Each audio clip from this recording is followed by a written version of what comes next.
Uh, there was a question student raised. It was just one question. Number 3 came in summer 23. Paper number 2, variant number 2 का ये question number 3 है जिसमें examiner कहता है a program stores data in a text file. तो text file के अंदर data store हो रहा है. When the data is read from the file, जब data file से read होगा, it is placed in a queue. तो वो file से उठाकर queue में रखा जाएगा. Part A of the question is the diagram below represents an ADT. ADT last year में हमने बहुत सारे पढ़े, जैसे 1D, जैसे 2D, जैसे हमने रिकॉर्ड पढ़ा था, क्यूज पढ़ा था, स्टैक्स पढ़ा था, लिंक लिस्ट पढ़ा था. तो कहते हैं ADT, the diagram below represent N ADT implementation of the Q. तो ये बता रहे हैं कि कैसे ADT इम्प्लीमेंटेशन होगी क्यू की. Each data item is stored in a separate location. Her data एक अलग अलग लोकेशन पे स्टोर्ड हुआ नजर आ रहा है आपको इन द डेटा स्ट्रक्चर. तो ये किस्म का डेटा स्ट्रक्चर है क्यू. ड्यूरिंग इनिशियल डिजाइन, जब आप पहला डिजाइन कर रहे हैं, इनिशियल डिजाइन कर रहे हैं, the queue is limited to holding a maximum of 10 data item. तो क्यू के अंदर टोटल 10 डेटा आइटम आ सकते हैं. 0 से लेकर 9 तक काउंट करें तो टोटल 10 बनते हैं. और याद रहे, क्यू बनाते हैं या स्टैक्स बनाते हैं उसमें भी एरे की जरूरत पड़ती है. तो ये भी एक एरे ही है, मगर इसको अब बिल्कुल डिफरेंट तरीके से हैंडल किया जाता है. इसके अंदर पॉइंटर्स होते हैं. आगे कहता है the operation of this queue may be summarized as follows. इसके अंदर कुछ ऑपरेशन होंगे और वो ऑपरेशन ऐसे होंगे कि इसके अपने वेरिएबल होते हैं जिनको हम पॉइंटर वेरिएबल कहते हैं. जैसे फ्रंट है और जैसे रेयर होता है. रेयर को यहाँ पे हम रेयर बोले या एंड बोले, नाम एग्जामिनर बदल के रख सकता है. फ्रंट को एग्जामिनर टॉप भी कह सकता है. तो फ्रंट और रेयर दो पॉइंटर इसके अंदर इस्तेमाल होते हैं क्यू के अंदर. और ये भी याद रखो कि इसकी मिसाल ऐसे है कि जैसे किसी बैंक के पास बाहर जो है वो लाइन लगती है. ये बैंक की विंडो है और यहाँ लोग लाइन लगा के खड़े हो आ रहे हैं बिल जमा कराने के लिए. जब भी क्यू की बात हो आप समझ जाएंगे ये बैंक के बाहर लगी लाइन है, उसकी बात हो रही है. उस जैसा डेटा स्ट्रक्चर है. तो जो भी शुरू में होता है वो अपना बिल पे करेगा और यहाँ से निकल जाएगा बाहर. तो जो रिमूव होता है वो फ्रंट से होता है. और जिसने ज्वाइन करना है वो रेयर पे आके ज्वाइन करता है, मतलब बॉटम से आप ज्वाइन करते थे. ये कहलाता है फ्रंट और ये कहलाता है रेयर. रेयर, अब जिसने ज्वाइन करना है तो आप पहले रेयर को +1 करेंगे, रेयर आगे आ जाएगा और फिर आप एक नया डेटा ऐड कर सकते हैं. मतलब क्यू में जिसको ज्वाइन करना है वो ज्वाइन कर सकते हैं. कुछ ऐसा सीक्वेंस होता है. Q is a circular Q. अब जब ऐसे आप डेटा ऐड करते करते आगे जाते हैं, आपने यहाँ डेटा ऐड किया, यहाँ ऐड किया, यहाँ ऐड किया. मैं एग्जामिनर के डेटा को नहीं देख रहा हूँ, मैं अपनी बात कर रहा हूँ. मैंने यहाँ से डेटा स्टार्ट करना शुरू किया, यहाँ पर आए, फिर यहाँ पर आए, +1 करते जाएंगे रेयर के अंदर और डेटा ऐड करते जाएंगे. उसके बाद मैं यहाँ तक पहुंचा था कि मैंने ये डिलीट कर दिया और ये भी डिलीट कर दिया और ये भी डिलीट कर दिया. डिलीट करने का मतलब है फ्रंट यहाँ था, मैं फ्रंट को यहाँ ले आया. फ्रंट आगे बढ़ता हुआ आ गया. +1 हर डिलीशन के बाद फ्रंट आगे बढ़ा है. अब मैं डेटा ऐड करते करते यहाँ तक पहुंचा था, मैंने मजीद डेटा ऐड किया और फिर डेटा ऐड किया. तो अब मैं बिल्कुल एंड तक पहुंच गया. मुझे अभी फिर डेटा ऐड करना है तो अब मेरे पास जगह ही नहीं बची है. तो इसका मतलब है अगर अब मैं डेटा ऐड करने जाऊंगा तो इस की क्यू की रेंज के आप बाहर चले जाएंगे. तो ऐसी सूरत में आप क्या करें, आगे जगह खाली नहीं है, कोई बात नहीं है, हो सकता है फ्रंट पे जगह खाली हो तो आप यहाँ घूम के वापस आ जाते हैं. इसको कहते हैं सर्कुलर क्यू. इसको सर्कुलर आप बनाते कैसे हैं, इसको सर्कुलर ऐसे बनाएंगे कि जब एंड ऑफ क्यू पॉइंटर बराबर हो जाए किसके, अपनी लिमिट के यानी 9 के, तो फिर आप उसके बाद +1 ना करें, फिर आप उसको वापस 0 पे सेट कर दें. जब आप इसको 0 पे सेट करेंगे तो ये घूम के ऊपर चला जाएगा. बात समझ आ गई. चलो अब आते हैं इस जगह पर, थोड़ा सा मैं आपको प्रैक्टिस करा के फिर इस सवाल पे वापस आता हूँ. डायग्राम हम कैसे भी बना सकते हैं. एग्जामिनर ने इसकी डायग्राम आपको वर्टिकल बना के दी है, मैं इसकी डायग्राम हॉरिजॉन्टल बना लूं. एक छोटा सा क्यूब बना लेता हूं. ये मैंने क्यूब फॉर्म कर लिया है. रेयर इसमें यहाँ खड़ा हुआ है और फ्रंट इसमें यहाँ खड़ा हुआ है. मैं रेयर को एंड भी कह सकता हूँ, मैं इसको रेयर भी कह सकता हूँ. दोनों बातें हो सकती हैं. अब मुझे डेटा ऐड करना है तो पहले मैंने इसको यहाँ सेट करना पड़ेगा, क्योंकि ये जो लोकेशन है, ये जो लोकेशन है ये 0 भी हो सकती है, 1 से भी स्टार्ट हो सकती है. तो पहले मैंने +1 किया था और +1 करके ये एंड वाला जो यहाँ था, जिसको हम रेयर भी कहते हैं, रेयर जो यहाँ था, मैं इसको आगे ले आया +1 करके और अब यहाँ पे मैंने डेटा रखना है, तो इसका नाम क्या है, इसका नाम है क्यू। तो मुझे लिखना पड़ेगा कि क्यू में जाओ, क्यू में कौन सी पोजीशन पे जाओ, रेयर की पोजीशन पे जाओ, और रेयर की पोजीशन पे जाके रख दो क्या, ए। इसका मतलब यहाँ पर ए स्टोर हो जाएगा। उसके बाद दोबारा डेटा ऐड करना है, तो फिर इसको आगे बढ़ाऊं और फिर यहाँ पे डेटा ऐड करूं बी। फिर मुझे ऐड करना है, तो फिर मैं इसको आगे बढ़ाऊं, फिर मैंने ऐड किया सी। फिर डेटा ऐड करना है, फिर इसको आगे बढ़ाऊं और डेटा ऐड किया डी। इस तरह फिर मैंने आगे बढ़ना है, बढ़ते जाना है, डेटा ऐड करते जाना है, ई और फिर एफ। और फिर मैंने इसको ऐड किया और यहाँ पे एफ के बाद जी कर लिया। अब मैं डिलीशन की तरफ आता हूँ, मैंने डिलीट करना है। तो याद रखो डेटा फिजिकली तो रहता है, आप सिर्फ फ्रंट को आगे बढ़ाते हैं, ये डिलीट हो गया। आप बोलोगे नजर आ रहा है, हाँ नजर तो आ रहा है, मगर अब ये एक्सेसिबल नहीं है। कभी फिजिकली डेटा रहता है मगर एक्सेसिबल नहीं होता वो, क्योंकि हम फ्रंट आगे बढ़ा चुके हैं। अगर मैंने बी को भी डिलीट करना है तो मैं इसको +1 कर दूंगा, सी को भी डिलीट करना है +1 कर दूंगा। इसका मतलब है ये जो डेटा है, ये कौन सा डेटा कहलाएगा, ये डेटा कहलाएगा डिलीटेड डेटा। ये डिलीटेड डेटा हो गया हमारे पास, ये आइटम डिलीट हो चुके हैं। अब मुझे मजीद कुछ ऐड करना है। अगर ये क्यू सर्कुलेट नहीं है तो मैं +1 करूंगा तो मैं तो बाहर निकल गया। तो जैसे ही रेयर अपनी लिमिट के बाहर निकलता है तो हम क्या करें, रेयर को वापस घुमा के पीछे ले आए। और फिर जब मैं कह रहा हूं कि क्यू में जाओ, रेयर की पोजीशन पे जाओ, रेयर की पोजीशन पे जाके इसमें ऐड करो जेड सपोज, इसका मतलब अब यहाँ पे जेड स्टोर हो जाएगा। बात समझ आ रही है? अब जब यहाँ पे जेड स्टोर हो गया तो ये लोकेशन अब डिलीटेड लोकेशन नहीं है, ये लोकेशन पे डेटा आ चुका है अब। तो ये लोकेशन डेटा की हो चुकी है। बिल्कुल इसी तरह इस सवाल के अंदर हो रहा है कि एग्जामिनर फ्रंट यहाँ ले जा चुका है, इसका मतलब है एग्जामिनर डिलीट कर चुका है, ये वाली लोकेशन खाली पड़ी है।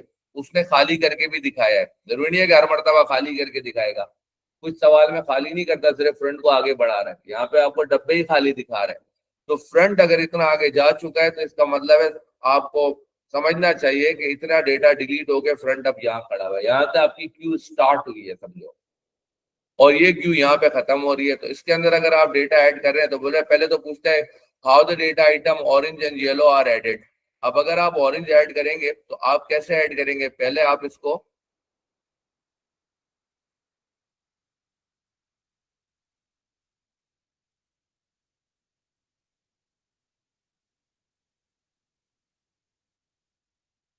आपको डेटा ऐड करना है तो पहले आप इसको आगे बढ़ाएंगे। अब उसके बाद सवाल में क्या था, पहले ऑरेंज है और बाद में येलो है। आप इसको ऐड करने जाएंगे पहले ऑरेंज को, तो यहाँ पर जाके आप इसमें ऑरेंज रख दें एंड की पोजीशन पे।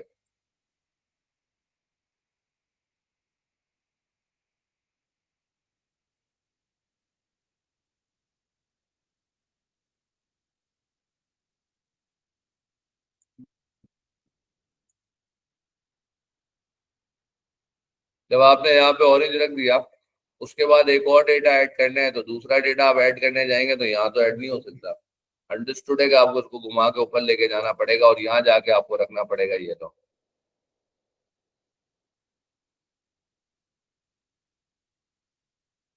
इसका मतलब है येलो इधर स्टोर हो गया। जब येलो यहाँ पर आ गया, अब ये सिचुएशन बन चुकी है। तो एग्जामिनर आपसे पूछ रहा है बताएं क्या होता है, how the data item orange and yellow are added. जो मैंने किया था आपने वर्डिंग में बता रहे हैं कि आप पहले एंड ऑफ पॉइंटर को आगे बढ़ाएंगे, फिर आप क्यू में एंड ऑफ पॉइंटर की पोजीशन पे जाएंगे और वहां जाके आप पहला डेटा रख देंगे ऑरेंज। और उसके बाद आपके पास स्पेस खत्म हो गई है डाउनवर्ड। तो फिर आप क्या करेंगे, ये आप लिखेंगे कि then make this queue a circular queue. तो आप end of point queue pointer को 0 पे ले जाएंगे और फिर एंड ऑफ क्यू पॉइंटर की पोजीशन पे आप डेटा रख देंगे। तो ये काम एग्जामिनर ने आपको समझाया। क्यू अभी तो फुल नहीं है, सबसे पहले ये आपने चेक किया क्यू फुल नहीं है। जब फुल नहीं है तो डेटा ऐड कर दिया, मगर जब फुल हो गया तो फिर क्या, end of pointer will move to the location number 9 पे आ गए। उसके बाद आपने ऑरेंज इसमें इस लोकेशन पे एंड ऑफ क्यू पे ऐड कर दिया। फिर end of queue pointer will move to location 0, यहाँ से एंड ऑफ क्यू को आप वापस 0 पे ले गए, मतलब इस जगह पे आ गए। क्यों, क्या जगह नहीं थी, आपने सर्कुलर बनाया। यहाँ पे चाहे तो आगे लिख सकते हैं to make the queue circular. और data item yellow will be stored in the location reference by E O Q. और ऊपर जाकर आपने जो है डेटा स्टोर करना है। बात समझ आ गई? ये क्यू का इस्तेमाल कहाँ पर होता है, कंप्यूटर में कहाँ पर होता है? मैंने तो बैंक की एग्जांपल दी है, कंप्यूटर में ये इस्तेमाल होता है। इसकी एप्लीकेशंस क्या, अगर एग्जामिनर पूछ ले तो मैंने बताया था कि jobs that are on waiting are sent to the queue. कि अगर आप बहुत सारी प्रिंट कमांड दे रहे हैं तो प्रिंट कमांड का क्यू बनता चला जाता है, ये पहली जॉब है, ये दूसरी जॉब है, ये तीसरी जॉब है। तो ये जॉब सारी आपके कंप्यूटर की हार्ड ड्राइव पे रिकॉर्ड हो जाती है, क्योंकि सारी एक साथ प्रिंट नहीं होती है। पहले ये वाला डॉक्यूमेंट पूरा प्रिंट होगा, अब ये बहुत सारे पेजेस का है, तो प्रिंटर को टाइम लगेगा इसको प्रिंट करने में, तो बाकी की जॉब क्या लॉस्ट हो जाएंगी? बाकी की जॉब जो है वो क्यू के अंदर पड़ी रहेगी, ये वेटिंग पर है। तो jobs that are on waiting are sent to the queue are recorded there. इसके दूसरे पार्ट पे आते हैं, तो यहाँ पे कहता है the following diagram shows the state of the Q after several operation. बोल रहा है इस पे कई काम हो चुके हैं, हैव बीन परफॉर्म। इस पे ऐड भी हो चुका है, रिमूव भी हो चुका है। All queue location have been used at least once, और तमाम लोकेशन कम से कम एक बार इस्तेमाल हो चुकी हैं। तो आप अगर देखें और देख के ये बता सकते हैं कि इस वक्त क्यू यहाँ पर स्टैंड कर रहा है, जिसका क्या मतलब है? तो इस state the number of data items in the Q. तो स्टूडेंट सवाल करते हैं सर मैं देख रहा हूँ तो मुझे तो 0 से लेकर 9 तक डेटा नजर आ रहा है, ये कैसे 7 बोल रहे हैं? ये ऐसे 7 बोल रहे हैं, जो फ्रंट है लाइन कहाँ से शुरू होती है? मैंने बताया था कि जो पहला होता है उसको फ्रंट कहते हैं, और जो आखिरी होता है उसको रेयर या एंड कहते हैं। तो फ्रंट अगर ये है तो एंड ये है, इसको रेयर कहेंगे या एंड कहेंगे? तो यहाँ पर आपने क्या करना है, इससे पता लग रहा है जब एंड घूमा होगा ऊपर चला गया तो इसका मतलब है सर्कुलर क्यू है। तो कौन कौन सा डेटा है जिसमें से डिलीट हो चुका है? इसमें से ये डेटा डिलीट हो चुका है, का मतलब है ये फ्रंट है, यहां से आपका क्यू स्टार्ट है, फिर डेटा ऐड करते हुए ऐसे गया और फिर घूम के ये डेटा ऐड करते ऊपर चला गया, और ये दोनों डेटा जो है ये इस वक्त डेटा मौजूद है। I hope that answers the question raised by the student. They were confused with this one. आगे चलते हैं, the design of the queue is completed and number of location is increased. अब बोलता है नंबर ऑफ लोकेशन बढ़ा दी गई है, और बढ़ा दी गई है, कितनी बढ़ा दी गई है ये तो बताया नहीं। अब फंक्शन ऐड टू क्यू, एक फंक्शन है ऐड टू क्यू जिसका काम है क्यू में ऐड करना, हैज बीन रिटन, वो लिखा जा चुका है। टेक्स्ट स्ट्रिंग, इस फंक्शन को एक स्ट्रिंग दिया जाएगा, जैसे मैं लिखूं D122, तो ये एक स्ट्रिंग है, ये स्ट्रिंग इसको पैरामीटर के तौर पे दिया जाएगा। It takes string as a parameter and add this to the queue, और इसका काम ये होगा कि जो भी डेटा इधर आएगा वो यहाँ पर ऐड करेगा। उसके बाद ये कह रहा है the function will return true if the string was added successfully. अगर तो डेटा यहाँ पर जैसे अगर लोकेशन 10 है और डेटा इधर ऐड किया चला गया, अगर डेटा इधर स्टोर हो गया तो ये रिटर्न कर देगा ट्रू। आगे कहता है अब प्रोसीजर के, एक प्रोसीजर भी है जिसका नाम है file to open. File to open इसका नाम है, will add each line from the file to the queue, और इसका काम है कि फाइल में जाओ। अब फाइल ये है, फाइल में तो बहुत सारा रिकॉर्ड है। इसका काम ये है प्रोसीजर का कि ये फाइल से लाइन उठाएगा और इसको क्यू में डालेगा, ये इसका काम है, फाइल से लाइन उठाना और क्यू में डालना इस प्रोसीजर का। आगे कहता है दिस प्रोसीजर विल एंड, ये एंड हो जाएगा when all the line have been added, जब तमाम लाइंस फाइल की पूरी हो जाएंगी। यानी फाइल आपने पूरी पूरी क्यू में ट्रांसपोज, ये फाइल थी और पूरी फाइल का सारा डेटा जब इस क्यू में चला जाएगा, इसका मतलब है फिर क्या हो, ये तमाम लाइन आपने शिफ्ट कर दी। या फिर ऐसा हो कि क्यू ही फुल हो जाए, क्यू में जगह ही ना हो, तो फिर ये प्रोसीजर एंड हो जाएगा। Describe the algorithm for the procedure file. इतनी लंबी कहानी सुनाने के बाद वो आपसे बोल रहा है ये डिस्क्राइब करो। डिस्क्राइब का मतलब है बताओ कि ये वाला काम आप कैसे करोगे। Describe the procedure file to open. आपने क्या करना है, फाइल से अगर डेटा रीड करना है तो सबसे पहले ये बोल रहा है पहले फाइल टू ओपन करो रीड मोड में। फाइल ओपन करने के बाद फिर एक लूप चलाओ ऊपर से लेके नीचे तक, एंड ऑफ फाइल तक। जब लूप चलाओगे तो पहली बार लूप में कर्सर इधर सेट होगा, तो loop to the end of file चलाए, फिर रीड करें। रीड करने का मसला ये है, मतलब कि यहाँ से एक रिकॉर्ड रीड किया आपने, प्रोसेस ऑल द लाइन, और इसी तरह से आप एक एक लाइन रीड करते जाओगे वन बाय वन। आगे कह रहा है loop will end when the return value from add to queue is false.